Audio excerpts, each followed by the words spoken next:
Is-settur tal-enerġija u fil-qalba tal-programm tal-Gvern għal proġetti infrastrutturali ewlenin fosthom huma l-proġetti li se jiżguraw sigurtà fil-provvista tal-enerġija. Dawn huma l-estensjoni tal-Power Station ta' Delimara b'investiment ta' 165 miljun euro li mistennijiet lesta sal-2012 u l-Interconnector. Se jkun assigurat li l-livelli ta' emissjonijiet ikunu konformi mal-standards kollha Ewropej. Bilan li jkomplu jitnaqsu l-emissjonijiet se jsir investiment ta' miljun euro biex ikunu modifikati l-boilers esistenti fil-Power Station ta' Delimara. Għandak li għandu x'jaqsam ma' titjib fis-sistema ta' distribuzzjoni, il-Gvern se jinvesti 75 miljuni fi 3 snin li ġejjin fl-infrastruttura ta' distribuzzjoni tal-elettriku. Barra minn dan se tkompli l-installazzjoni ta' smart meters fid-djar, negozji u industri. Sa issa kienu installati 32,000 meter u l-proċess mistennijiet lesta sal-aħħar tal-2012.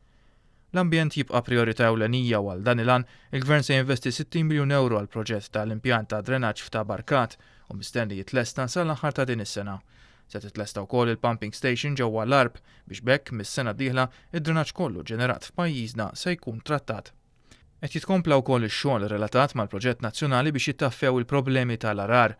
Is-sena d-dieħla mistennija jibda x-xogħol f'erba' lokalitajiet. Wara s-suċċess ta' diversi skemi matul dawn l-aħħar snin li bihom tingħata għajnuna biex il-pubbliku jinvesti f'enerġija nadifa, il-Gvern ħabbar li se jiftaħ skema oħra ta' għajnuna għal xiri ta' solar water heater. Għal dan il-għan se tkun allokata somma ta' 800,000 euro u se jingħata sussidju sa' massimu ta' 400 euro. Il-Gvern se jinvesti miljun euro biex jitkomplew l-istudji ambjentali relatati mal-vijabilità li jsiru wind farms fl-art u l-baħar, kif ukoll biex tkun iġġenerata enerġija mill-iskart. Se jsiru wkoll ix-xogħol relatat mal-infrastruttura marittima. Is-sena d-dieħla se ssir tiswija fuq il-breakwater tal-Port Kbir u se jerġa' jitgħaqqad permezz ta' pont li kien inqered fi żmien it-tieni gwerra dinjija.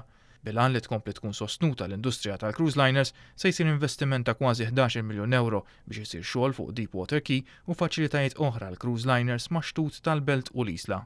Dan minn barra il-bini mill-ġdid tal-lift mill-port sal-barrakka ta' fuq.